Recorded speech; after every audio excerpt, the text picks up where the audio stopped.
Hello বন্ধুরা, spice বক্সে স্বাগত জানাই। আজ আমি যে রেসিপি বানাতে চলেছি তা কোনো ট্রিট থেকে কম নয়। Stuffed bell pepper. Stuffed bell pepper এমনই একটা সিম্পল ডিশ যা আপনি এমন যে কোনো জিনিস দিয়ে বানাতে পারেন যা আপনার ফ্রিজে থাকবে। এর ফিলিং বানাতে পারেন ম্যাশ পটেটো দিয়ে, চিকেন দিয়ে বা মাটন কিমা দিয়ে।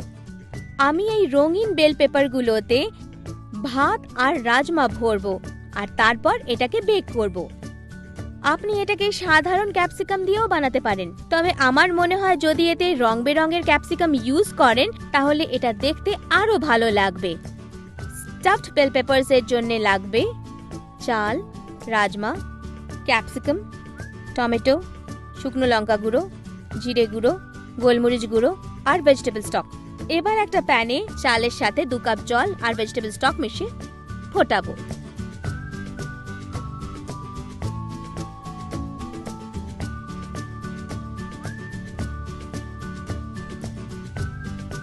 এবার এতে ভেজিটেবল স্টক মেশাবো।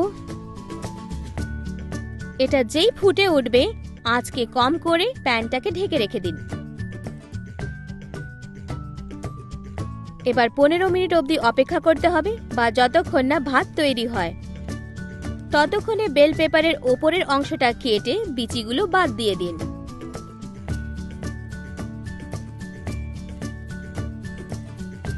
সব দানাগুলো আমি বার করে নিয়েছি। খুব সাবধানে বের করতে হবে যাতে বেল পেপার ভেঙে না যায়। বাকি বেল পেপারগুলোর বিচিও এভাবেই বের করতে হবে। ভাতটা যেই তৈরি হয়ে যাবে আমরা এতে টমেটো দেব, শুকনো লঙ্কা গুঁড়ো, জিরে গুঁড়ো, গোলমরিচ গুঁড়ো আর রাজমা দেব। প্রথমে আমি টমেটো দেব, তারপরে আমি রাজমা দেব,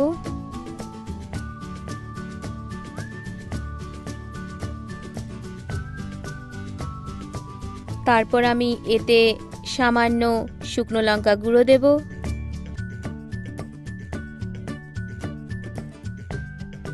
এবার আমি এতে সামান্য গোলমরিচ গুঁড়ো দেব, তারপর আমি এতে ফাইনালি অ্যাড করব সামান্য জিরে গুঁড়ো।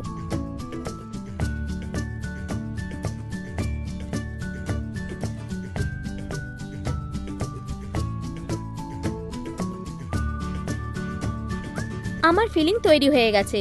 এবার কি করব, আমি একটা স্পুন নিয়ে বেল পেপারের মধ্যে এগুলো ভরবো।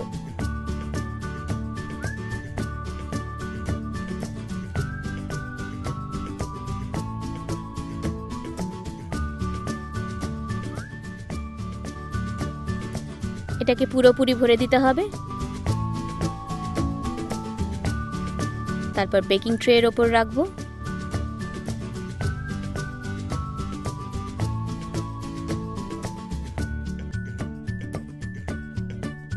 তাহলে বেল পেপার তৈরি হয়ে গেছে বেক করার জন্য। এবার 10 মিনিট অবধি এটাকে বেক করব বা যতক্ষণ না এটা নরম হয়ে যাচ্ছে। যদি আপনারা এটা ওভেনে বানান তাহলে প্রতি 2-3 মিনিটের মধ্যে বেল পেপারগুলোকে উল্টে দেবেন যাতে ইভেনলি কুকড হয়। বেল পেপারগুলো তৈরি হয়ে গেছে। এবার মাইক্রোওয়েভ থেকে এগুলোকে বের করে নেব।